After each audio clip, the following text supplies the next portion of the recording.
Horror कहानियाँ थी। खूनी गुड़िया। वो आवाज। आधी रात का वक्त हो चुका था। पड़ोस वाले घर से फिर से किसी बच्चे की रोने की आवाज सुनाई देने लगी और साथ में उसी घर में रहने वाली देवकी नाम की औरत की लोरी गाने की आवाज भी। ये आवाज सुनते ही राधिका डर से थर थर कांपने लगी। उसने जल्दी से गहरी नींद में सोए अपने पति केशव को जगाया। केशव उठो, देखो ना, फिर से किसी की लोरी गाने की आवाज आ रही है बाजू वाले घर से। क्या हुआ राधिका, क्यों परेशान हो रही हो? अरे कोई आवाज नहीं आ रही है यार। लेकिन अभी बस 2 मिनट पहले तो देव की लोरी गा रही थी और एक बच्चा रो रहा था। अरे कोई मूवी देख रहा होगा, उसकी आवाज होगी। देवकी और उसके पति मोनिश ने बताया ना कि उनके बच्चे नहीं होते। उस घर में कोई बच्चा नहीं है। अब ना तुम भी सो जाओ और मुझे भी सोने दो। लेकिन अभी बस 2 मिनट पहले तो देव की लोरी गा रही थी और एक बच्चा रो रहा था। राधिका हैरान थी कि आवाज सिर्फ उसे ही सुनाई क्यों देती थी। लेकिन जब उसके पति केशव ने उसकी बात नहीं सुनी तो वो सोने की कोशिश करने लगी। लेकिन राधिका के कानों में किसी छोटी बच्ची के हंसने की आवाज गूंजने लगी। राधिका बुरी तरह से डर गई थी। अगली सुबह मैं दुकान जा रहा हूँ, आज माल खत्म हो रहा है दुकान में। इन दिनों पता नहीं क्यों लोग जमकर खिलौने खरीद रहे हैं। आज बड़े बाजार जाकर सारे खिलौने ले आता हूँ। आप रात होने से पहले आ जाएंगे ना?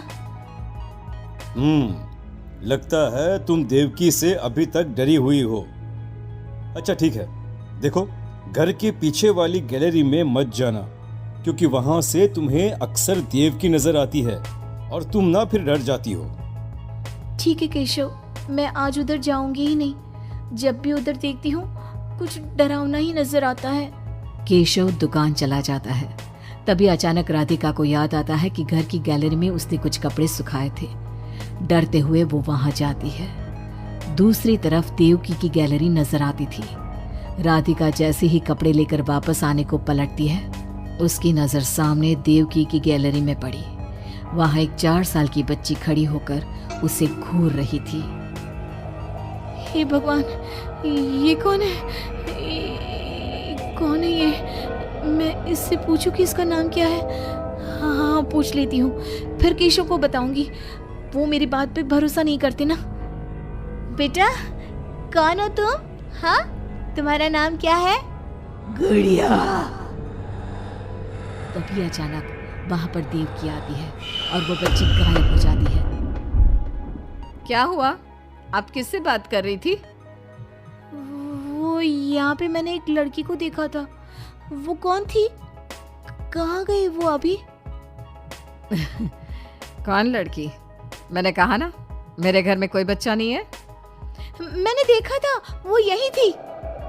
वो आपके पीछे कौन है? राधिका को फील होता है कि किसी ने उसे धीरे से पुकारा, आंटी। राधिका पलट कर देखती है तो वहां वो छोटी बच्ची खड़ी थी। राधिका चीख कर बेहोश हो जाती है। जब उसकी आंख खुलती है तो केशव उसके पास खड़ा था। क्या हुआ राधिका? राधिका, होश में आओ।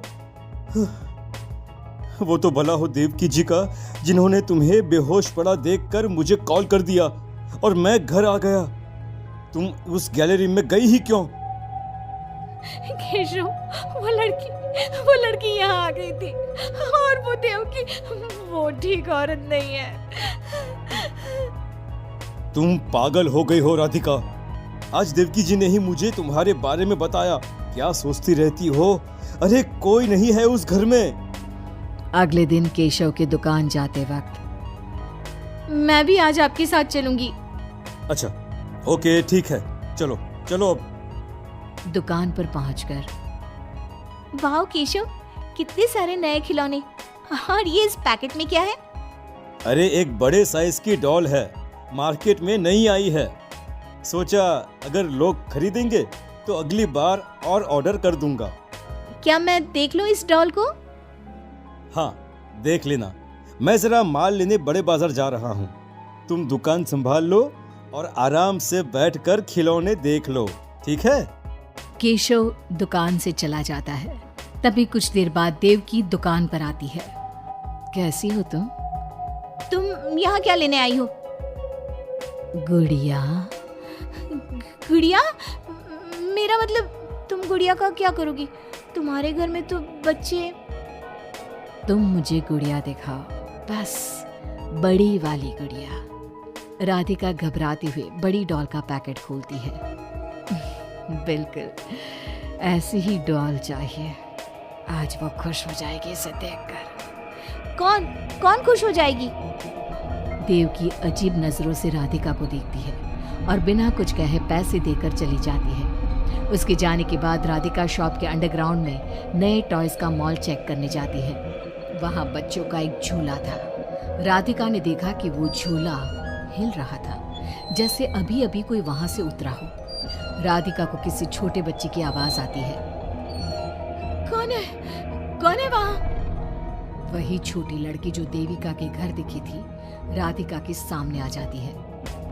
आंटी, मुझे गुड़िया चाहिए, वो बड़ी वाली। मेरे पास कोई गुड़िया उड़िया नहीं है। बड़ी गुड़िया चाहिए, मुझे दे दो, नहीं तो मैं ये सारे खिलौने जिंदा कर दूंगी और फिर वो आपको मार डालेंगे। कौन हो तुम? मैंने कहा ना नहीं है मेरे पास बड़ी गुड़िया। अभी तो थी ना, कहाँ गई? वो देवकी ले गई अपने साथ। अभी जाओ और मेरी गुड़िया लेकर आओ, बर्रा। उस छोटी लड़की के नाखून बड़े हो जाते हैं और पैर उल्टे। वो बहुत ही खौफनाक दिखने लगती है। नहीं देखो, मैं अभी जाकर तुम्हारी गुड़िया लाती हूँ। तुम यहीं रुको। नहीं, मैं तुम्हारे साथ चलूंगी, कहीं तुम भाग गई तो। राधिका शॉप से निकलकर तेज स्पीड में सड़क पे चलने लगती है। उसने पलट के देखा तो वो लड़की साए की तरह उसका पीछा कर रही थी। राधिका देवकी के घर पहुंचती है। दरवाजा खुला था। राधिका अंदर गई, वहां कोई नजर नहीं आया, बस सामने वो गुड़िया रखी थी। राधिका चुपचाप गुड़िया को उठा के वहां से आने लगती है। पीछे से आवाज आती है, रुको, ये क्या कर रही हो? मेरी गुड़िया कहाँ ले जा रही हो? देखो देवकी, ये गुड़िया मुझे ले जाने दो, वरना वो लड़की। ओह, तो उसने तुम्हें डराया। उसे तो मैं बुलाती हूँ। गुड़िया, जरा यहाँ आना बेटा। मम्मा क्या हुआ? मेरी लाडो गुड़िया को बहुत पसंद है। देखो ना, 10 साल की हो गई, अब तक डॉल से खेलती है। ये तो वही लड़की है, और ये 10 साल की नहीं 5 साल की है। हाँ, लेकिन जब उस कार एक्सीडेंट में मर गई तब 5 की थी, अब तो 10 की हो गई है ना। मतलब ये मेरी बेटी है और मरने के बाद भी मेरे साथ है।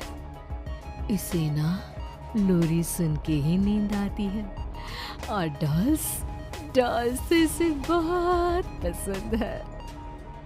राधिका बुरी तरह से घबरा के भागती है। भागते भागते मेन रोड पे आ जाती है। वहीं उसका एक्सीडेंट होता है और उसकी मौत हो जाती है। उधर राधिका की मौत के बाद केशव को पास वाले घर से बच्चे के रोने और लोरी गाने की आवाज़ सुनाई देने लगती है।